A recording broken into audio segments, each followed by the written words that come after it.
Assalamualaikum warahmatullahi wabarakatuh. Perkenalkan, nama saya Diki Permana Putra. Nomor induk mahasiswa 2892150015. Kelas malam D, Program Studi Manajemen, Fakultas Ekonomi dan Bisnis. Akan menjawab soal ujian tengah semester. Mata kuliah Etika Bisnis. Salah satu tujuan dari Good Corporate Governance adalah mengharapkan berbagai perusahaan nasional yang berada di suatu negara mampu menjalankan aktivitas bisnis secara baik dan ikut serta dalam mendorong pertumbuhan ekonomi yang beretika tinggi. Dalam bab ini, kita akan membahas tentang etika bisnis dan konsep Good Corporate Governance dengan berbagai keterkaitannya, termasuk menjelaskan penyesuaiannya dengan kondisi realita yang terjadi pada saat ini. Sehingga di sini jelas jika corporate governance ingin diarahkan untuk menciptakan suatu bentuk organisasi bisnis yang bertumpu pada aturan-aturan manajemen modern yang profesional dengan konsep dedikasi yang jauh lebih bertanggung jawab.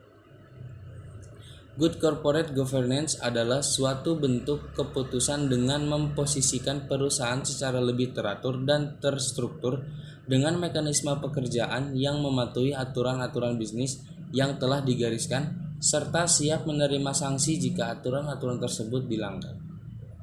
Slaver dan Wincy pada tahun 1997 secara sempit mendefinisikan corporate governance sebagai pengaturan institusional dengan hal mana penyediaan keuangan atau pemasukan keuangan perusahaan yakin akan mendapatkan pendapatan yang pantas atas investasinya. Sedangkan Maceo pada tahun 98 menjelaskan corporate governance sebagai mekanisme untuk mengontrol manajemen dari ketidakefisienan mereka atau gagal memaksimumkan nilai.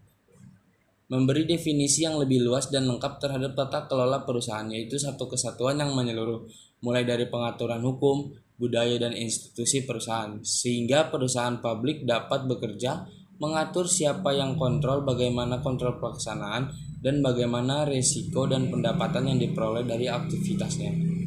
Kedudukan komisaris dan direksi di suatu perusahaan pada gambar dapat kita lihat bahwa komisaris memiliki kedudukan tertinggi di suatu organisasi, atau dengan kata lain komisaris perusahaan adalah pemilik perusahaan.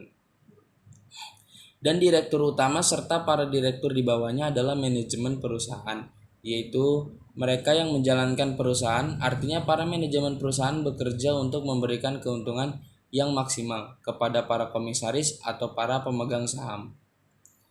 Dan lebih jauh, komisaris memiliki hak untuk memecat atau mendaftarkan perusahaan dan beberapa posisi penting lainnya di atas dengan catatan pihak terkait tidak mampu melaksanakan kinerja sesuai dengan rencana-rencana yang ditetapkan oleh pihak komisaris perusahaan.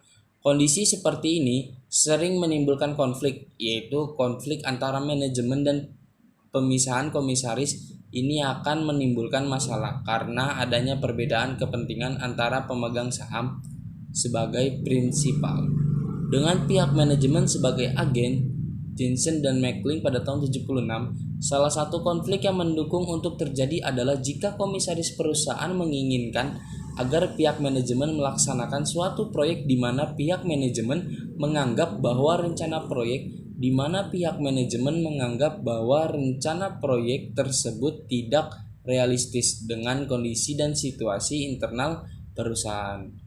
Prinsipal adalah pemilik perusahaan atau pemegang saham, manajemen perusahaan atau yang menjalankan perusahaan.